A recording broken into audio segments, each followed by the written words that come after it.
warahmatullahi wabarakatuh. Om Swastiastu, nama budaya, salam kebajikan, dan selamat pagi Bapak Ibu yang saya hormati. Hari ini kita berada di ruangan kantor dalam kegiatan pengembangan penyebaran CGP kita, yaitu bukan Indonesia dalam modul 1.4 pengembangan budaya positif dalam kegiatan CGP. Bapak Ibu yang saya hormati, di sini ada kawan kita melakukan pembimbingan tentang budaya positif.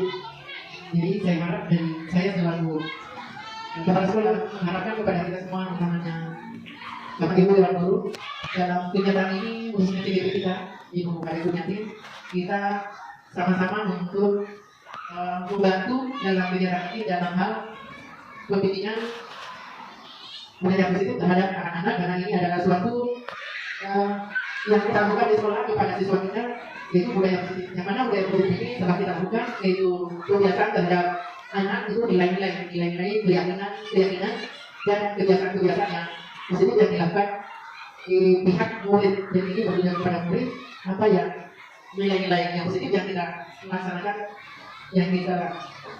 untuk murid-murid kita. Kebiasaan seperti selesai yang kita sudah lakukan setelah selesai upacara, mereka mengadakan salam terhadap guru.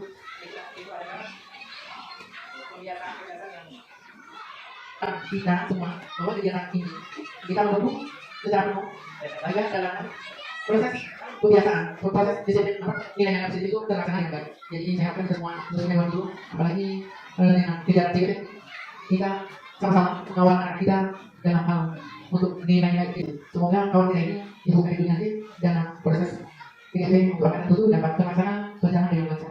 Mungkin itu dari harapan saya sebagai guru sekolah untuk kita semua guru dapat dukung penuh kepada saudara kita Ibu Karikunyati. Demikian dari saya, pengantar, lebih kurang yang mohon maaf. Wassalamualaikum warahmatullahi wabarakatuh. Om Santi Om.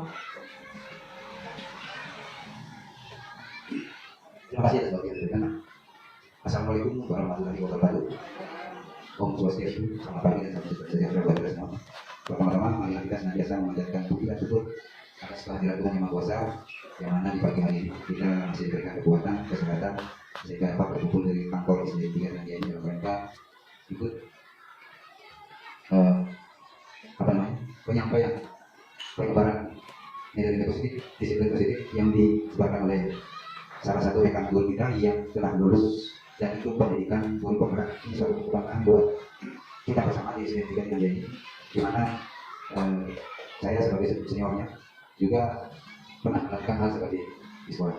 Nah, ini tentunya akan banyak memberikan nilai tambah buat kita semua, teman-teman guru, dimana nanti sebentar disampaikan apa sih itu sebenarnya disiplin positif yang dikaitkan dengan nilai pendidikan universal, teori motivasi, hubungan keyakinan kelas, termasuk 5 posisi kontrol, kemudian 3 restitusi. Nah, ini semua saling berkaitan dengannya.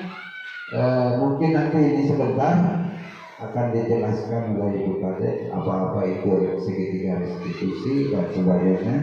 Tetapi saya secara garis besar saja bahwa itu semua saling berkaitan. Jadi mungkin itu yang akan saya sampaikan secara garis besar. Sebentar mungkin Ibu Kadek akan menjelaskan secara detail akan berkaitan dengan waktu ini bagaimana. Demikian saya ucapkan Assalamualaikum warahmatullahi wabarakatuh. Om Santi. Atas kesempatan dan waktu yang diberikan kepada saya. Sebelumnya, selamat pagi teman-teman semua. Gimana kabar hari ini? Sehat? Semangat? Semangat. Ya, saya harap karena kita sebagai guru harus selalu semangat, dan kita akan menanamkan budaya semangat itu kepada murid-murid kita. Oke, pada kesempatan kali ini saya akan memberikan pemahaman mengenai budaya positif. Hal ini sangat baik dan sangat berguna bagi kita sebagai seorang guru, di mana kita itu harus menanamkan budaya positif ini terlebih dahulu pada diri kita sendiri sebelum menanamkan kepada siswa-siswa kita. Jadi Bapak Ibu, yang sangat saya banggakan, saya di sini tidak untuk memberikan kita menggurui ya, tidak. Kita di sini semua sama-sama berdiskusi untuk bagaimana baiknya melakukan budaya positif tersebut. Jadi saya mohon sebentar partisipasinya Bapak Ibu untuk kegiatan ini. Baik, yang pertama kita bahas mengenai perubahan paradigma. Kepala tangan ada A dan B. Di sini ada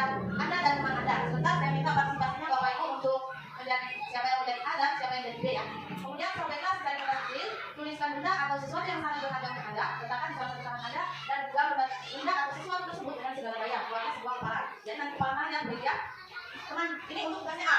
Ya, siapa yang menjadi A? Saya. Oh, Pak Lulu, ya, oke. Jadi Bapak bisa tulis di sini apa saja yang sangat berharga untuk Bapak.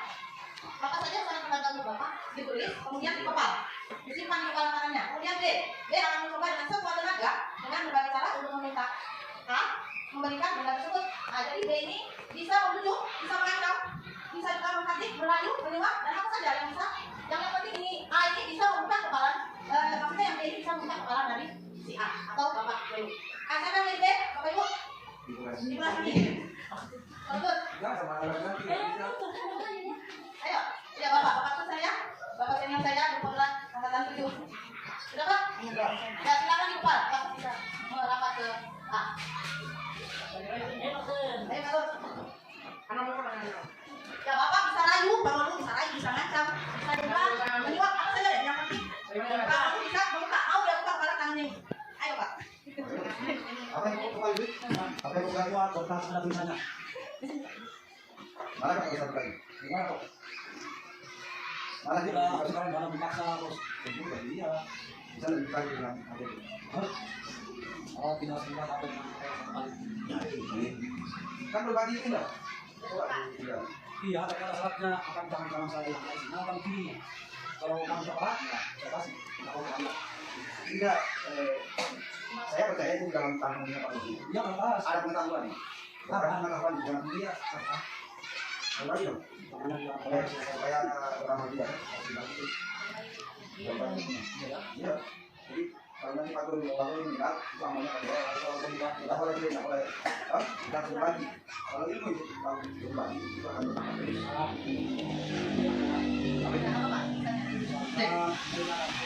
Yang ada itu meja ada. Oh iya, meja dan kursi. Berarti Pak Ketua sudah berhasil. Dengan cara apa Pak?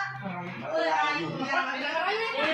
Berarti Pak Gol ini berarti tidak bisa dikasih ya, tidak bisa diancam. Berarti dengan cara merayu, beliau mau memberikan apa yang paling berharga yang ada di kepala tangannya. Baik, terima kasih ya Pak Gol dan Pak Gol atas partisipasinya. Jadi ini menandakan atau mencontohkan bahwa anggap saja Pak Gol ini siswa. Kemudian Pak Ketua tadi guru. Nah, gimana caranya merayu murid ini? Dia mau ikut dengan apa yang kita mau. Ya dengan cara bisa merayu, bisa juga mengancam. Tapi untuk mengancam kebanyakan orang tidak mau ya. Pasti dia marah nih kalau diancam. Kebanyakan hal yang berhasil itu bisa merayu dan membujuk. Ya itu salah satu perubahan paradigma, salah satu perubahan cara pikir kita yang harus kita ubah oleh sekarang sebagai seorang pendidik. Kemudian untuk melakukan perubahan paradigma ini, kita memerlukan beberapa ilusi, yaitu yang pertama ilusi gunung agung murid yang tadi seperti yang dipraktikkan oleh Bapak Guru dengan Pak Tut. Kemudian ilusi bahwa kritik dan membuat orang merasa bersalah dapat menguatkan karakter. Kemudian ilusi bahwa semua perbuatan positif efektif dan bermanfaat. Kemudian ilusi bahwa orang dewasa memiliki hak untuk melanggar. Jadi semua ilusi ini masing-masing guru memiliki pengalamannya, masing-masing memiliki bisa melakukannya dengan caranya sendiri ya. Kita berada di posisi kontrol untuk bahwa kritik dan membuat orang merasa bersalah dapat mengeluarkan karakter. Kemudian ada juga guru yang berada di semua perbuatan positif efektif dan bermanfaat. Ada juga ilusi bahwa kita sebagai orang dewasa itu memiliki hak untuk memaksa. Jadi Bapak Ibu, ini kalau kita lihat dari proses pembelajaran, kira-kira Bapak Ibu ada di posisi mana? Coba, Bapak Ibu ada di posisi mana? Di kelas ini ada di posisi mana kira-kira Ibu pada saat proses belajar ini? Apakah hanya membuat orang merasa bersalah dapat mengeluarkan karakter? Atau berada di posisi semua perbuatan positif efektif dan bermanfaat? Atau di posisi orang dewasa itu memiliki hak untuk memaksa? Yang mana Ibu kira-kira? Ada di posisi mana?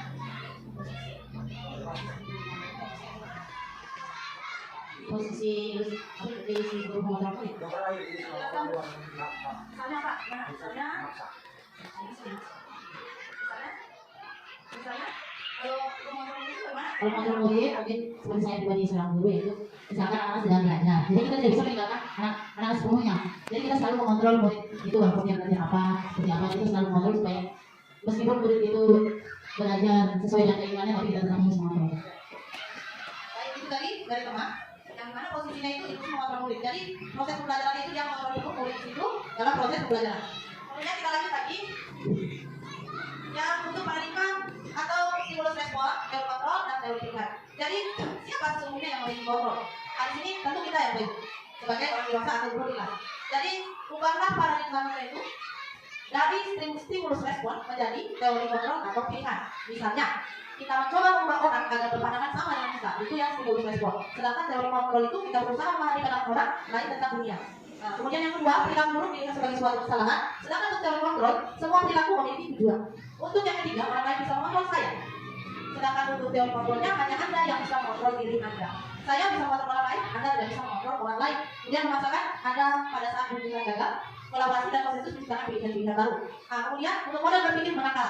Sedangkan untuk teori kontrol, ya model berpikir menang-menang. Jadi kita di sini yang mana? Yang mana kita harus pilih? Apakah itu teori kontrol stimulus respon atau teori kontrol pilihan? Yang mana kira-kira Bapak yang baik untuk dilakukan kepada siswa kita? Teori kontrol pilihan, ya. Nah, kita harus berubah paradigma kita dari stimulus respon, kita berubah menjadi teori kontrol pilihan. Karena di sini jika kita memahami pandangan orang tentang dunia, nah, maka kita akan lebih mudah untuk menyalurkan keinginan kita sehingga dia bisa mengikuti keinginan kita itu secara dia pikir tidak harus memaksa. Jadi kita menyamakan dulu persepsi dia dengan kita mengenai dunia. Kemudian model berpikirnya jadi menang-menang ya Bapak Ibu, bukan kalah-menang. Kalau di stimulus respon ini pikirannya menang-kalah. Ya, misalnya kalau kita yang menang ya berarti saya yang kalah. Oh, ya kan dari kesannya kita memaksa. Sedangkan untuk teori pilihan, di sini kita model berpikirnya menang-menang. Jadi tidak ada yang kalah, semuanya menang-menang. Nah, di sini kita bahas motivasi, hukuman dan penghargaan. Jadi di sini teori motivasi perilaku manusia. Nah, di sini ada motivasi eksternal, kemudian internal. Jadi yang kita tekankan dan yang akan kita jalankan di sini yang berusaha kita lakukan yaitu menumbuhkan motivasi internal. Motivasi internal anak ini kita bisa bentuk, kita bisa tumbuhkan jika anak menghargai diri sendiri dan misalnya dengan saya akan menjadi orang seperti apa apabila saya melakukannya, ya. Jadi untuk menghargai diri sendiri itu kita perlu memberikan teori-teori motivasi agar mereka dapat berusaha untuk menghargai diri sendiri. Seperti misalnya Bapak Ibu, bila saat upacara bendera itu akan berusaha datang lebih awal. Apakah Bapak Ibu hanya takut karena takut dimarahi atasan, atau karena Bapak Ibu menghargai diri sendiri? Yang mana Bapak Ibu? Ayo balik. Yang mana? Ya, menghargai diri sendiri. Jadi di sini seluruh guru sudah memiliki motivasi internal, sehingga kita melakukan hal itu tidak melihat orang lain, atau tidak melihat imbalan, atau tidak takut pada umat, tetapi lebih menghargai diri kita sendiri dan menghargai profesi kita sebagai seorang guru. Selanjutnya untuk kita perhatikan mengenai Nur Ki Hajar Dewantara, merdeka itu artinya tidak hanya terlepas dari perintah, akan tetapi juga cakap buat memerintah diri sendiri. Jadi kita sebagai seorang guru harus bisa cakap dalam memerintah atau memanajemen diri kita sendiri, ya. Jangan kita melakukan suatu hal, kita takut dihukum atau takut ditekan atasan misalnya. Nah, tapi lebih dari kita menghargai diri kita sendiri dan profesi kita. Itu yang menurut Ki Hajar Dewantara mengartikan merdeka itu bahwa tidak hanya terlepas dari perintah, tapi juga cakap untuk memerintah diri sendiri. Nah, ini didukung oleh perkataan. Ya, ini benar sekali Bapak Ibu mengenai dukung dengan oleh perkataan karena kita sering lakukan di kelas ini, ya. Nah, misalnya sering sekali kita itu, nah, ayo anak dikerjakan tugas ini. Bahkan saya tidak sering, ya. Jadi setelah belajar ini, saya baru tahu bahwa ternyata yang saya lakukan itu merupakan proses membangun siswa. Misalnya dulu, ayo anak kerjakan ini. Kalau bisa nanti ibu kasih nilai 100, atau nanti bulanannya ibu kasih nilai 100 misalnya, atau nanti bolanya ibu kasih S. Nah, itu kita didukung oleh perkataan. Secara tidak langsung kita mendukung siswa untuk biasa untuk mendapatkan penghargaan dari setiap yang mereka lakukan. Jadi itu sebenarnya mau dibilang salah, ya Bapak Ibu, karena itu kita termasuk proses mendukung siswa melalui penghargaan yang kita lakukan. Benar nggak Bapak Ibu lakukan ini kelas? Ayo. Benar. Menurut siswa, biasanya mengerjakan disediakan dia yang memakai di luar. Itu sudah mengatakan siapa yang cepat mengerjakan akan bermain di luar. Itu termasuk menghukum dengan penghargaan. Jadi Bapak Ibu, kalau bisa setelah melihat materi ini, setelah mengetahui bahwa itu penghukum, nanti jangan dilakukan lagi, ya. Bisa Bapak Ibu? Ya. Jadi saya itu sebenarnya ini materi ini nyinggung diri saya juga, karena saya juga sering melakukan ini di kelas. Misalnya kayak saya hari olahraga, ayo yang bisa ini yang menang game, nanti saya terakhir di domi, nah di kantin. Nah itu sudah pernah saya lakukan, ternyata tidak boleh. Ternyata itu termasuk dihukum oleh penghargaan. Nah kemudian ini untuk hukum atau konsekuensi. Jadi sini saya minta partisipasinya Bapak Ibu untuk menebak. Ini misalnya untuk mencatat 100 kali di dalam buku kalimat saya tidak akan terlambat lagi karena terlambat ke sekolah. Ini termasuk hukuman atau konsekuensi? Hukuman atau konsekuensi? Konsekuensi karena anak disuruh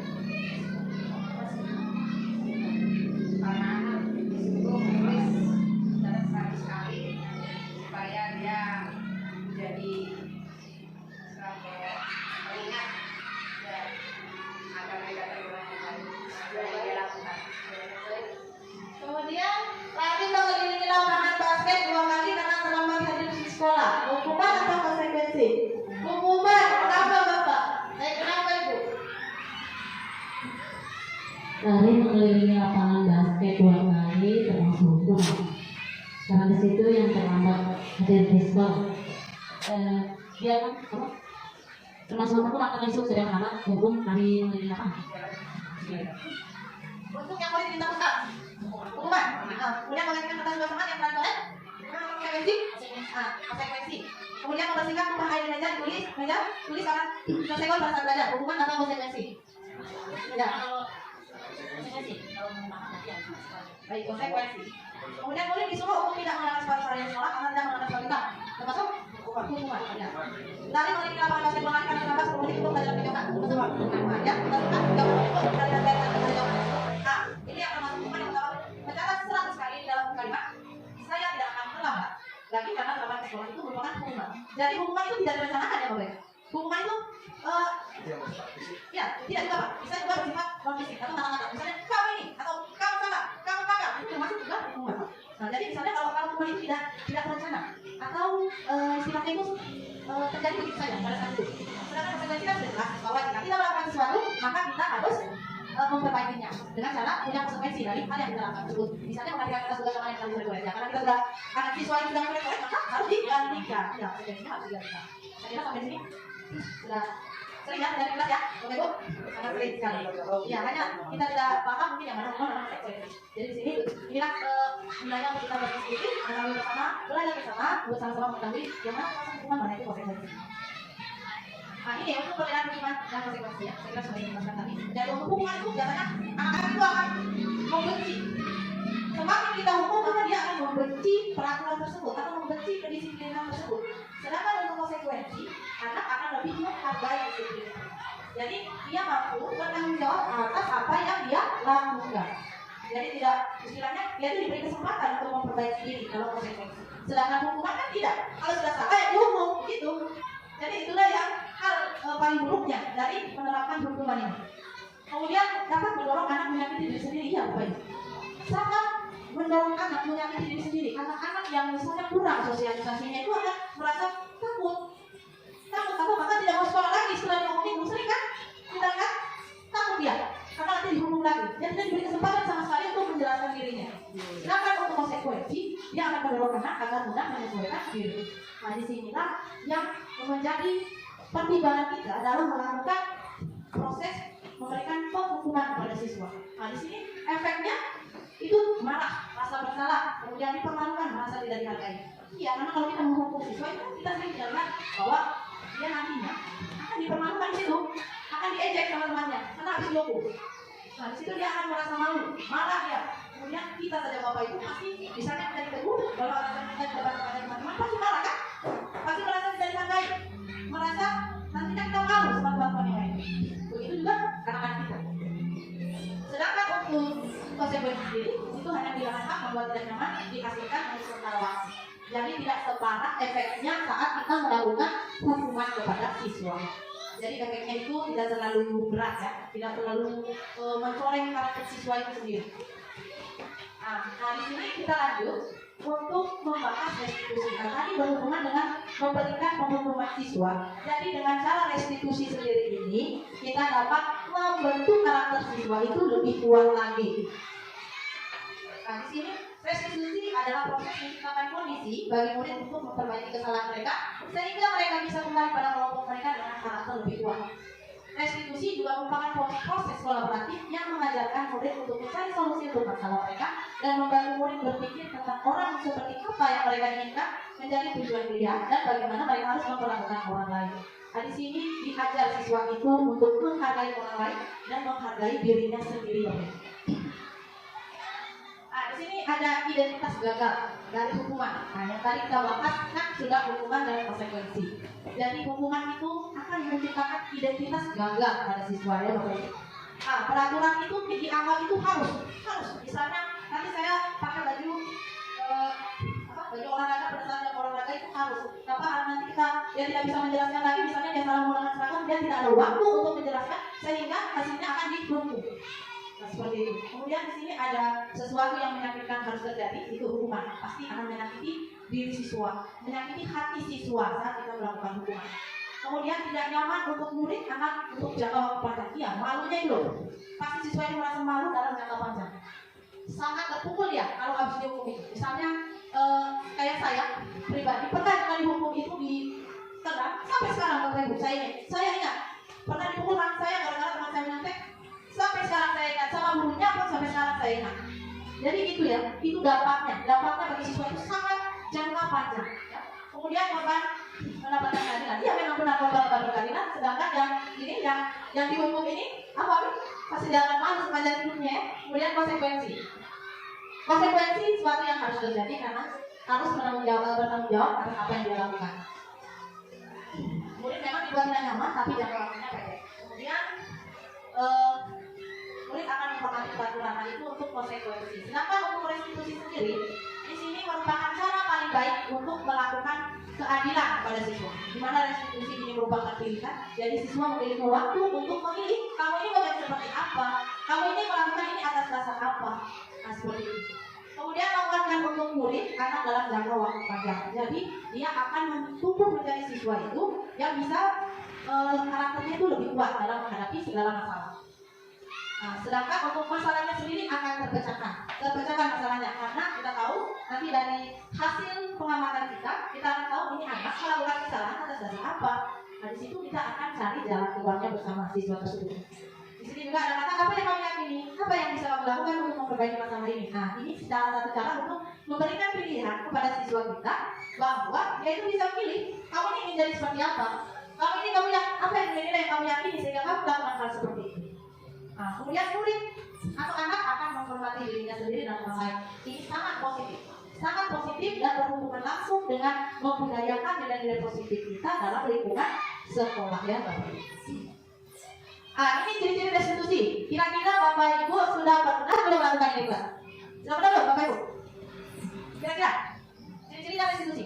Bukan untuk menembus kesalahan, namun untuk belajar dari kesalahan. Saya contohkan mungkin sebelum kita lihat sedikit restitusi, saya ingin partisipasinya lagi nih, Bapak Ibu, untuk maju di depan. Siapa yang mau? Jadi guru dan siswa. Pak, Pak, silakan. Bapak sini Pak, ayo Pak.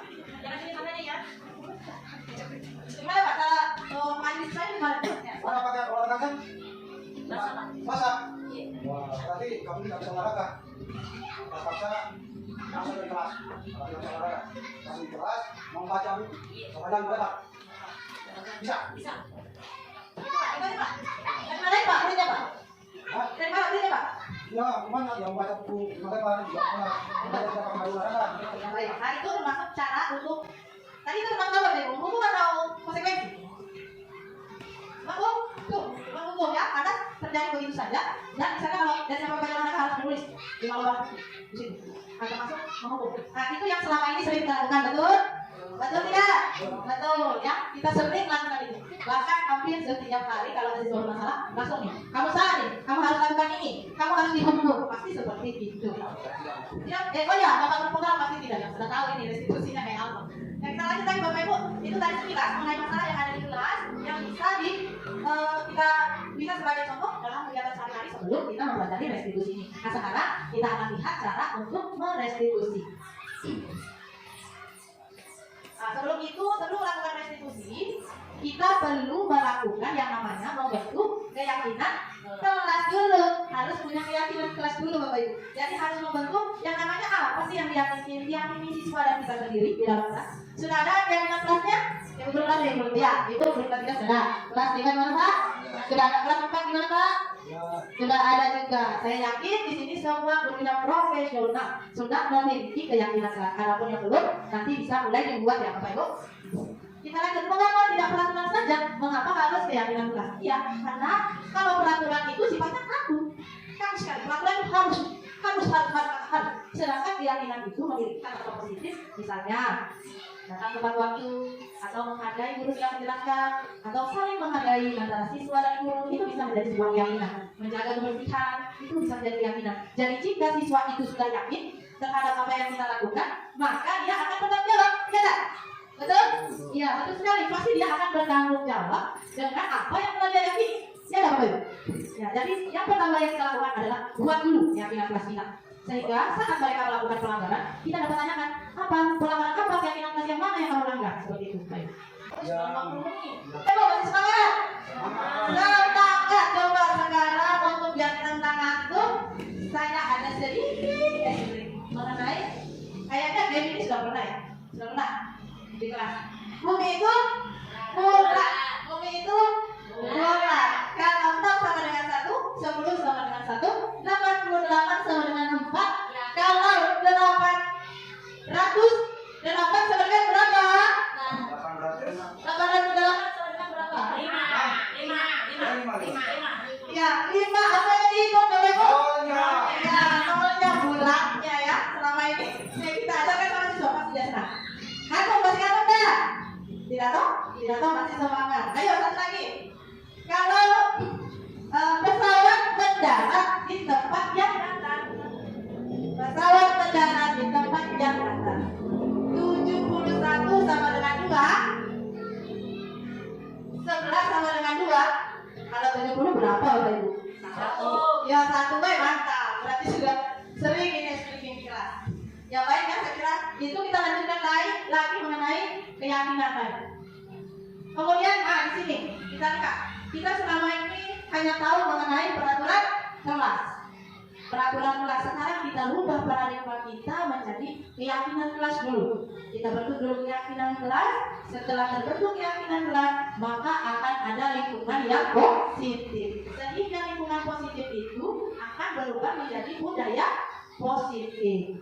Jadi sebentar, kalau yang belum punya keyakinan kelas, mohon dibuat dulu agar kita bisa melanjutkan untuk membentuk lingkungan positif. Diawali dengan keyakinan kelas dulu, lingkungan positif, kemudian akan berbudaya, akan terbiasa untuk melakukan hal-hal yang positif. Kita perhatikan lagi sini. Yang mana Bapak Ibu merupakan keyakinan kelas? Yang mana peraturan, mana keyakinan? Di sini ada 2 tempat di sebelah kiri saya dengan sebelah kanan. Yang mana yang merupakan keyakinan, yang mana peraturan? Ayo.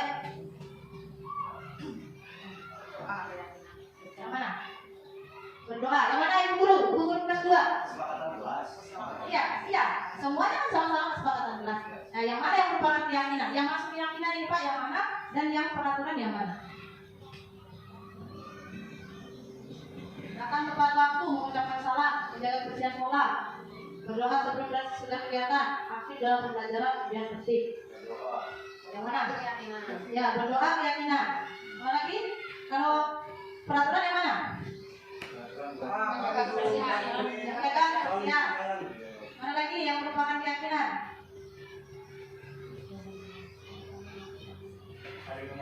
Saling menyayangi. Ya, sudah menyayangi keyakinan. Kemana lagi?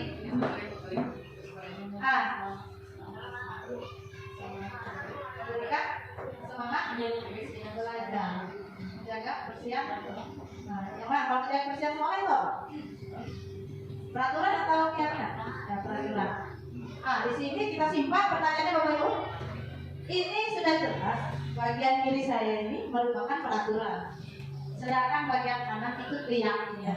Di situ ada kata-kata positifnya kayak saling menyayangi, semangat, peduli. Nah, itu merupakan nilai yang termasuk nilai-nilai universal yang diyakini oleh kita sendiri dan diyakini oleh siswa kita. Jadi kita bisa bedakan ya Bapak Ibu mengenai yang mana peraturan dan yang mana keyakinan kelas. Mari kita lanjut.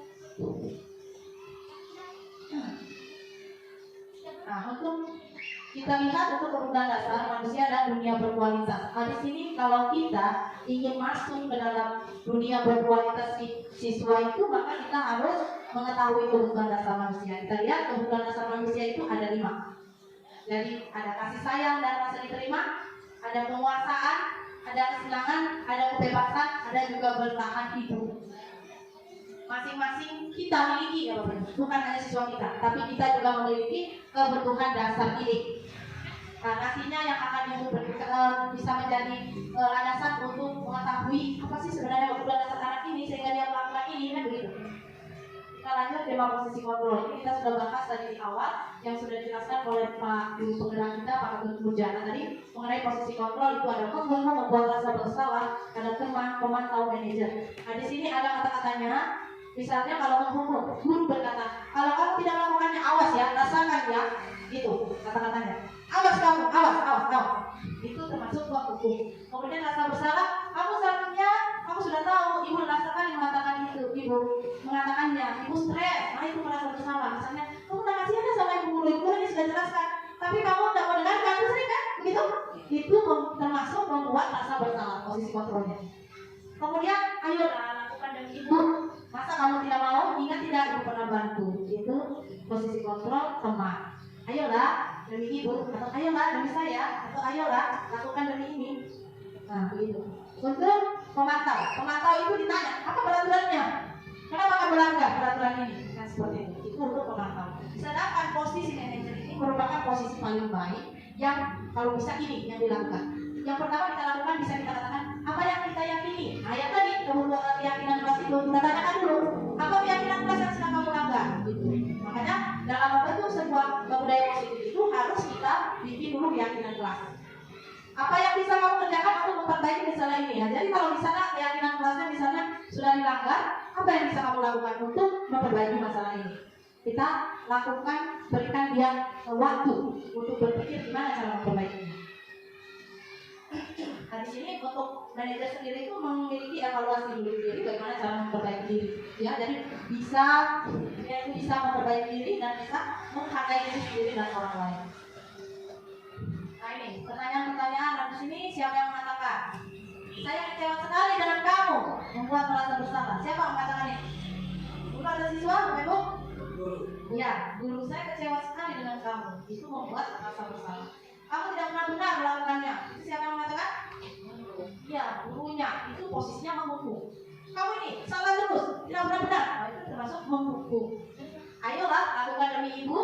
Nah, itu gurunya berada di posisi kontrol teman. Untuk memantau, apa kamu mau mendapat stiker bintang hari ini? Nah, itu untuk memantau. Bagaimana kamu bisa menyelesaikan masalah sini? Itu manajer.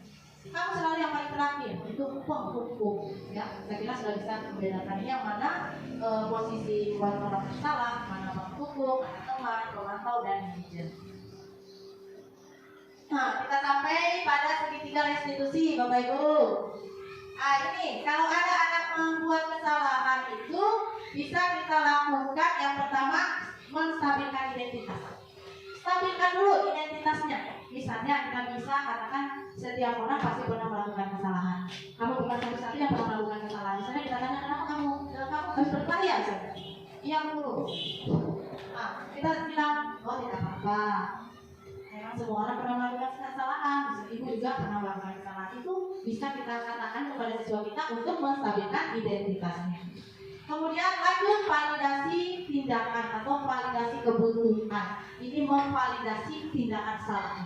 Misalnya kita dapat lakukan, kamu tentu punya alasan. Ya tadi berhubungan dengan 5 kebutuhan dasar kita sebagai manusia. Kamu tentu punya alasan, entah itu alasan kasih sayang, cari perhatian ya. Kalau cari perhatian kan termasuk kebutuhan anak kasih sayang. Iya tak Bapak Ibu? Betul? Ya, kemudian adakah cara lebih efektif untuk mendapatkan apa yang kamu butuhkan? Jadi pertama kita buat dulu keyakinan, habis itu kita harus paham yang merupakan 5 kebutuhan dasar manusia atau 5 kebutuhan dasar kita sebagai seorang manusia. Yang kita sama-sama manusia dengan seorang siswa itu pasti kita memiliki kebutuhan yang sama. Kemudian yang terakhir menanyakan keyakinan ini. Nilai-nilai apa yang telah kita sepakati? Kan kita sudah buat nilai-nilai apa yang telah disepakati. Tadi kita sudah buat keyakinan kelas. Jadi kita katakan nilai kamu melakukan ini. Nilai-nilai apa yang kamu yakini? Nilai-nilai apa yang kamu langgar? Misalnya dia terlambat datang ke sekolah, berarti dia melanggar nilai-nilai apa Bapak Ibu? Nilai-nilai disiplin dalam kelas ya, nilai disiplin dalam. Kemudian setelah melakukan keyakinan itu kita carikan solusi. Kamu ingin jadi apa? Kamu ingin jadi seperti apa? Kalau misalnya kamu ingin terus menjadi siswa yang terlambat, kan tidak mungkin ya. Siswa kita pasti tidak akan melakukan itu. Pasti dia bilang, nanti saya tidak akan terlambat lagi Bu. Terus bagaimana caranya? Katanya, nanti saya bangun lebih awal Bu, biar saya bisa datang tepat waktu. Nah begitu. Kita lakukan dengan halus. Dengan begitu siswa kita itu bisa kuat karakternya. Kembali ke kelompoknya itu dengan tidak rasa bersalah, tidak malu, tidak jatuh pada dirinya, tidak juga merasa dihakimi. Jadi dia bisa kembali ke kelompoknya dengan karakter yang lebih kuat sehingga dia itu menanamkan dalam dirinya untuk saya tidak mau begini lagi lah. Ibu guru sudah kasih kesempatan saya mau berubah, masa saya tidak mau kan begitu. Beda kalau kita menghukum, jadinya kenapa tadi hukum terus nih? Dia akan benci akan peraturan. peraturan, bukan malah berubah menjadi itu peraturan. Jadi dianggap sekolah itu sebagai sesuatu yang seram gitu. Seram, mau sekolah itu seram. Belum apa-apa sudah dihukum, kan seperti itu. Nah, ini tadi yang kata-kata kita sudah berikan ini apa? Penjelasan. Saya kira demikian Bapak Ibu materi yang bisa saya berikan mengenai budaya positif. Ada yang mau ditanyakan? Ada yang mau ditanyakan Bapak Ibu? Dulu? Apa Pak? Ayo. Terima kasih materi yang diberikan. Ibu, saat ini di kelas kita sudah pernah melakukan seperti yang dipaparkan oleh dari kawan tadi. Hanya kita belum bisa memanfaatkan posisinya di mana. Hanya ada sedikit yang saya mau tanyakan seperti nomor urut mana yang kira-kira bagus yang mana, apakah seperti tadi misalnya yang terlambat tidak pakai kacamata terus di dalam kelas dan hanya bicara mudah, kira-kira bahasa apa yang bagus kita melakukan tentang kita di kelas. Terima kasih Bu. Ya, baik, itu pertanyaan dari senior saya Pak Dulu kelas 4. Ini tadi saya sudah jelaskan mengenai cara menghukum yang tepat untuk siswa dengan cara melakukan segitiga restitusi. Yang pertama, Bapak tanya dulu. Nah, mentabilkan identitasnya dulu. Misalnya, Bapak tanya, kenapa kamu tidak bawa baju olahraga? Tanya. Misalnya, rasanya basah Pak. Oh iya, tidak apa-apa. Bapak juga pernah begitu. Misalnya Bapak bilang begitu ya. Bapak juga pernah begitu, basah bajunya tidak pakai baju olahraga. Bisa dilanjutkan validasi kebutuhan. Bapak harus tahu dulu kebutuhan dasarnya siswa ini apa. Misalnya sering dia tidak pakai baju olahraga, berarti apa itu Pak? Berarti cari perhatian ya Pak. Nah, kebutuhan dasar itu kasih sayang yang tidak dipenuhi. Berarti di rumahnya itu kurang kasih sayang barangkali Bapak Ibu. Terima kasih Bu. Ya, kemudian dilanjutkan menanyakan keyakinan kelas yang sudah dibuat. Nah, itu hal terakhir yang bisa Bapak lakukan untuk menanyakan keyakinan kelas, kemudian memberikan solusinya. Seperti itu Bapak, bagaimana Pak Dulu? Ya, baik, terima kasih. Jadi saya pikir teman-temanku semua hanya demikian yang bisa saya sampaikan mengenai budaya positif. Saya ucapkan banyak terima kasih atas perhatiannya, atas perhatian teman-teman, atas partisipasinya hari ini. Lebih dan kurang saya mohon maaf karena tidak ada manusia yang sempurna, karena kesempurnaan hanya milik Tuhan yang Maha Esa. Saya akhiri dengan selamat, siap, dan salam bahagia untuk kita semua. Ayo tepuk tangan untuk kita semua, guru-guru hebat.